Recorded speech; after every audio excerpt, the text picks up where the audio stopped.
Welcome to the Bird's Eye View. I am Randy, the War Duck, and we're going to talk about a few different things. We're going to talk about Trump's big week. We're going to talk about his Supreme Court victory. We're going to talk about the bombing in Iran. We're going to talk about the DNC falling apart and America becoming a one-party system. And we're going to talk about Bernie Sanders on Joe Rogan. Kind of a interesting person. We couldn't even get Kamala on Joe Rogan, but Bernie Sanders bravely goes to Joe Rogan and talks about some things I thought were very interesting. But thanks for watching. Go ahead and hit that like, hit that subscribe. Don't forget to comment, and let's get on with this. Okay, so the Supreme Court curbs injunctions that block Trump's birthright citizenship plan. But this is much, much larger than just this nation birthright citizenship plan. Because part of this is this case really will be on pause until next October when the Supreme Court rules on the merits of this case. But what was happening is Trump petitioned the Supreme Court to rule on the nationwide injunctions that's been going on with all these lower inferior district courts. Now, the district courts don't have the ability to check the executive branch. That's never what they were designed for. That's not what they're for. That's overreaching and overbroad, and the Supreme Court agreed with that. The Supreme Court agreed that these districts must only give relief to the individuals in their courts. They can't just compile everybody in the world together and just say, oh, one person here, that means everybody, and then the executive branch can't do anything. That's not what happened. So on birthright citizenship, Supreme Court is going to rule on that on the merits next year, and we'll see how that goes. But in the meantime, this is bigger for things like deportations.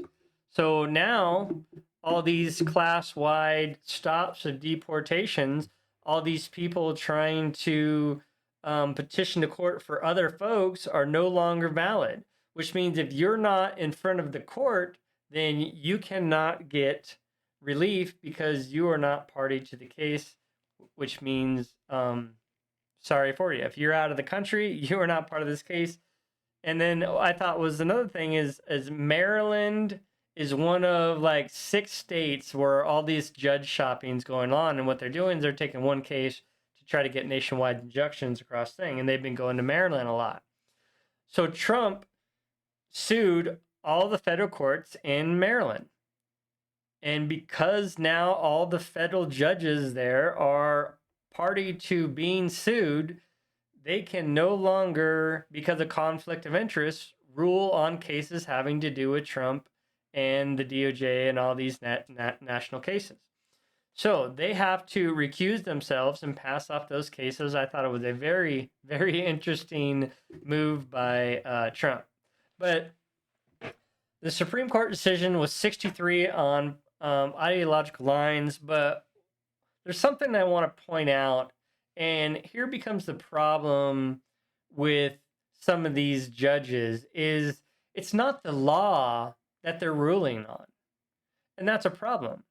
And this is where being a lifetime judge where, it's almost impossible to remove you. I think maybe some legislation needs to be added for rules about, removing judges where if you are, found to rule unconstitutionally, 3 times, then maybe you're removed because obviously you don't know the law and you're going against the Constitution. But I want to read you Amy Coney Barrett. As much as people like to criticize her, I think she's doing a pretty good job. She's been pretty fair, but people make mistakes. But overall, I think Amy Coney Barrett's been doing well. Now, there's a difference between Amy Coney Barrett and a lot of the other justices, and Amy is she's a legal scholar, so she didn't really come from the lawyering side of things when she got justice. I think she was a a researcher and probably a professor of law or something like that. And she doesn't have that on the fly decision making um, skill. I don't want to put it that way because it's not like she can't, but she chooses to rather fully research the case, fully think about the case, and then rule on the case like that. She doesn't want to do that quick, off the cuff style decision making, and that's good and bad depending on things. But it makes her want to get all the information, and then it makes her want to make her rulings that way. So I just want to read her ruling today because she completely claws out, ripped the hell out of Kenji Jackson, and it was very, very interesting. So she says, "We will not dwell on Justice Jackson's argument, which is at odds with more than 2 centuries worth of precedent, not to mention the Constitution itself. Ding ding. We observe only this. Justice Jackson decries an imperial executive while embracing an imperial judiciary. Oh my God. One dispute that the executive has a duty to follow the law, but the judiciary does not have unbridled authority to enforce this obligation. In fact, sometimes the law prohibits the judiciary from doing so." Why? I cannot speak today. What the hell? All right. Let's see. Concluding that James Madison had violated the law, but holding that the courts lack jurisdiction to issue a writ of mandamus, ordering him to follow it. Let's see. Yeah. If courts do not have authority to require the executive to adhere to the law universally, compliance with the law sometimes become a matter of executive prerogative. Oh, man. Blah, blah, blah, blah. Observing the limits on judicial authority, including the relevant here, the boundaries of the Judiciary Act 1789 is required by judge's oath to follow the law. Justice Jackson skips over that part because analyzing the government statute involves boring legalese. That's what Justice Jackson had said in her dissent. Seeks to answer a far more basic question of enormous practical significance. May the federal courts in the United States of America order the executive to follow the law. I bid, in other words, it is unnecessary to consider whether Congress has constrained the judiciary. What matters is how the judiciary may constrain the executive. Justice Jackson would do well to heed her own admonish and that one word. Everyone from the president on down is bound by law. That goes for judges too. Wow. So this goes directly to Amy Coney Barrett's, the way she likes to rule on cases, right? The boring legalese, getting into the research and all that other stuff about analyzing the case, right? That's because that's what a judge is supposed to do. These judges read a ton. They research a ton. And they have to go through and see how these cases and how the Constitution and how these laws fit together. Where Justice Jackson's like, boring legalese. I just want to rule on how I feel like it, not how the actual law reads, right? In another case, you have Gorsuch's majority opinion went out of his way to address the dissent from Jackson, finding that pure textualism insufficiently pliable to secure the results they seek. They involve the statute's primary person and legislative history. In layman's terms, Gorsuch accused Jackson of ignoring the text of the statute to manufacture a decision that aligns with her desired outcome of the case. So, again, you have Justice Jackson not knowing the law, doesn't want to look up the law, doesn't want to analyze the law, She just wants to rule on how she feels that day and be damn what the law or the text says. That's very, very dangerous. And unfortunately, she's going to be around a long time, and she's going to be a danger for a long time. And unfortunately, I don't see there any way removing her, because you just can't remove judges even though they're morons. So yeah, but Amy Coney Barrett, luckily she is going to be around a long time, and I expect these two to go at it all over the place over and over and over and over again. So, all right, moving on now. Now we're going to talk about the DNC being in absolute complete chaos. Now, I'm not going to subscribe to this article. I read some other ones somewhere else, but they were talking about and referencing this article. So it says the DNC is in chaos and desperate for cash under its new leader, Ken Martin. Yeah, the Democratic National Committee has been plagued by infighting and dropped in big donations, raising alarms from Democrats as they tried to win back power, which is a joke. But this is the New York Times with this headline. So if the New York Times is writing this headline, it might be a hell of a lot worse than that. So DNC infighting threatens to throw party into chaos. Well, that's because you have these major extremes in the DNC. You have the moderates that are closely aligned to the center. Those people are leaving the DNC and moving to Republicans. You have the people that were kind of more toward the outer edge, but still in the middle. They're on this side now. And then you have the full extremes, and those two groups are fighting why the moderates are just leaving. They're like, I'm out. I'm not doing with this anymore. But here's the thing is people aren't supporting the Democrats anymore because the Democrats are so far into this racism and this LGBTQI blah, blah, blah stuff that they're on the extremes. And it's a minority group, by the way, right? We're talking a minimal amount of people are on the side of these. And in fact, some of the LGBTQ community aren't with the rest of the alphabet. There's a split there because they're like, we got our marriage, we got this stuff, we feel like we're doing fine, leave us the hell alone. And now they're being thrown back in the spotlight because there's all these transgender activism and DEI and all this other stuff. And they're like, we don't want to be a part of that. And now they're getting thrown in, and now they're getting looked at all over again, which is never where they wanted to be. Right? So DEI is still this big thing, and the Democrats are still riding on all this DEI stuff. In fact, their assistant chairman or their assistant head person of their party was a white guy, and they're like, oh, we can't have a white guy.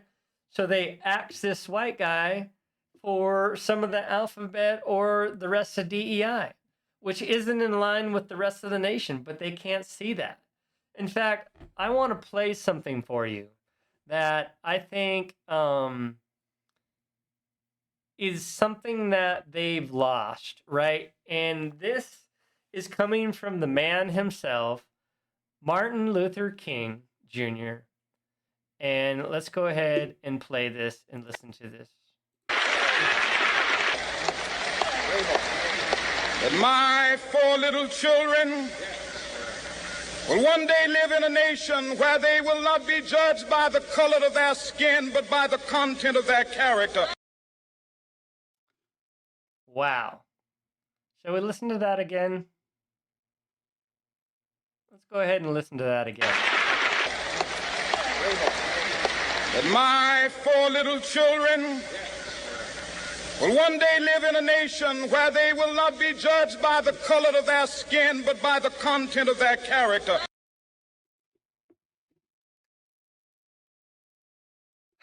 Man, you think the Democrats would listen to somebody like Dr. Martin Luther King? And I just want to read this quote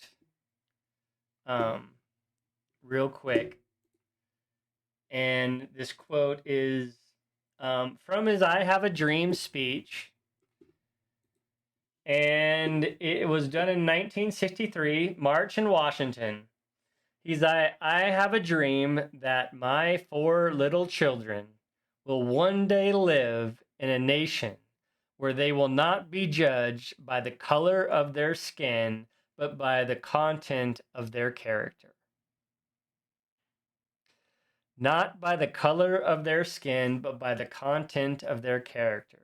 Isn't that amazing? In 1963, you have a black man saying he wants to be judged by the content of his character and not by the color of his skin. But what do you have Democrats doing? Democrats are all on the line of, well, if you're of a skin color, then this. And if you're not of a skin color, then this. The racial divide, we have to divide. That's what they're trying to do. And that's what they're doing. And that's why people aren't donating. And that's why people aren't following the Democrats anymore. That's why they are falling apart. America is becoming a one-party system at this point because the only thing else they have would be the independents. Now, let's get off that, and I want to move on a little bit, and I want to play a few minutes of well, actually, I don't want to play Joe Rogan, so I'm just going to read the transcripts from Joe Rogan and Bernie Sanders. It said, no, you know what? I'll play a couple lines of it, and then we'll go from there. All right, let's see. Our goal should be, instead of bombing Iran, our goal should be right now, Joe, our life expectancy in America is lower than it is in other major countries. You know that? Yes. Okay, now he's about to talk about life expectancy, and he's going to talk about why that is. 4 years shorter lifespans than other wealthy countries. If you're working class in America, you live 7 years shorter life than the 1%, which is... So if you're working class in America, you live 7 years less than the rich folks. To me, just outrageous. All right, so here's the thing. Instead of bombing Iran, how do we increase life expectancy so that we're living the longest lives of many people on Earth? How's that for a goal? Well, that's a great goal. And how do you go about achieving that goal? Well, okay. So Bernie Sanders, again, is like, hey, how do we increase the life expectancy of America? And Joe Rogan is about to make a huge point here. And you should watch this whole podcast because it is very, very good. Joe Rogan does not let up on Bernie Sanders the whole time. He stays on him the whole time. So here's this. Healthcare is one. Reducing the work week is another. Education is all the things that we've talked about. All the things we talked about. All right. Right. Will increase life expectancy, but have a goal out there. Also taking toxic food. Exactly. Exactly. Toxic You know, food I've known Bobby. Taking toxic food out. Now, he's going to talk about Bobby Kennedy for a minute, and the reason I'm pausing is because I don't want to get too copyright here. But Kennedy for a long time, and he and I have gone in different directions politically. But the point about health, food. We spend the most, and we're the sickest. Absolutely. And food is one of the. When I was chairman of the committee, we worked very hard to get serious labeling. Some kid drinks mom buys a bottle of Coca-Cola for the kid. There's 10 teaspoons of sugar in that product? Yeah. I don't think people know that, and we try to get labeling. Maybe that will happen now. Okay. So, again, he's talking about, I was on the committee and we tried to get labeling and stuff like that. Robert Kennedy is out there trying to take this stuff out of our food. But here's the thing. Here's the 2 points that watching this that I kind of made here is the tobacco industry. Those people that own those tobacco companies bought a bunch of food companies. And what was tobacco companies really good at doing? Making an addictive product. So now what have you got? Now you've got those people who own that, know how to make tobacco addictive and keep people on them. Now they're doing that with food, and bad food at that. Joe Rogan talks about, there's like Heinz or one of the ketchup companies. The ketchup they send to Canada isn't the same thing they send to America. And they were talking about they couldn't just make the Canada one because they would go broke. So they're addicting these foods to people they know they're addicting. And that's kind of the problem. But they have a choice of a salad, as he says, but that's not what you choose, right? Because you've addicted them. And here's this kind of the wrap up to this, right? Is the Democrats want to raise your taxes, because that's the other thing that they talk about in here. The Democrats want to raise your taxes, and why do they want to raise your taxes? So the government can take care of you, is what he says. Why would I want to give the corrupt government my money to take care of me when I should be able to take care of myself, right? And that's the whole part of this episode here, is from the Supreme Court ruling to allow the executive to do that, because that's who we voted for. We want change. And Trump is doing those changes. To the DNC falling apart because of infighting and because not listening to America, because America doesn't want to give the government all of their money for the government to take care of us and perpetuate this cycle. Because by that industry, that food industry, making people sick by giving us addicted food, and then turning around and making healthcare impossible to reach, it's this cyclical cycle of making you dependent on the government, right? Because if you get so sick that you can't work because the food you got poisoned you, you have to turn to the government to help you. Because let's just say you had a job. The cancer treatment alone can sometimes just break people by that. And this is the downfall where I see the Democrats aren't opening their eyes to that picture, and they're not understanding. They're still stuck on this skin color and sexual orientation thing, and they're fighting with each other, and the rest of America is moving on. Now, a lot of people talk about Trump derangement syndrome, and I'm thinking maybe it's an addiction. Maybe they're addicted to the Democratic Party because they're addicted to the food and the health care that those addicts need are too expensive, that they need the government to help them, right? It's just this big, sick, addicted circle. Because what do addicts do? They use drugs, they get sick, then they're destitute, and so they turn to drugs. And then they get sick. And it's just this thing. And even when you get an addict off drugs, right? There's always that thin line for them to go back on drugs, because it all it takes is to get hurt, to lose your job, or something happened, and then they're right back in that destitute place where they turn to drugs, and that addiction starts all over. But if you look at the Democrats, that's what I see. I see a bunch of addicts. I see a bunch of addicts wanting to be dependent on the government.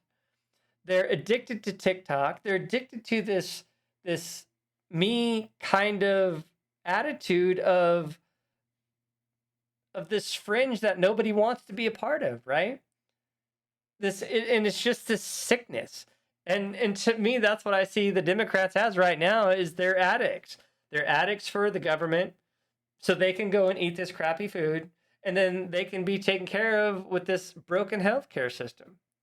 And hopefully what we have right now is the Supreme Court coming in and adjusting that, helping Donald Trump, helping the Kennedys get this poison food off of our streets, fixing Medicaid and fixing the corruption, and making the money that we actually give the government actually useful, and then keeping more of that money for yourself and empowering the individuals to actually take care of themselves. Because we don't want to be dependent on the government. And I'm a government employee. My job is serve people. I'm not providing some kind of a health care or some kind of a supplement for people, right? We're doing helping people travel. But yeah, it's an interesting thing, and go watch that Joe Rogan Experience. 2341 Bernie Sanders is very interesting. There's a lot of stuff in there. But with that, we're going to be out of here today. Thanks for joining me. Please subscribe. Please leave a like. Please leave a comment. Am I wrong? Am I so far off base?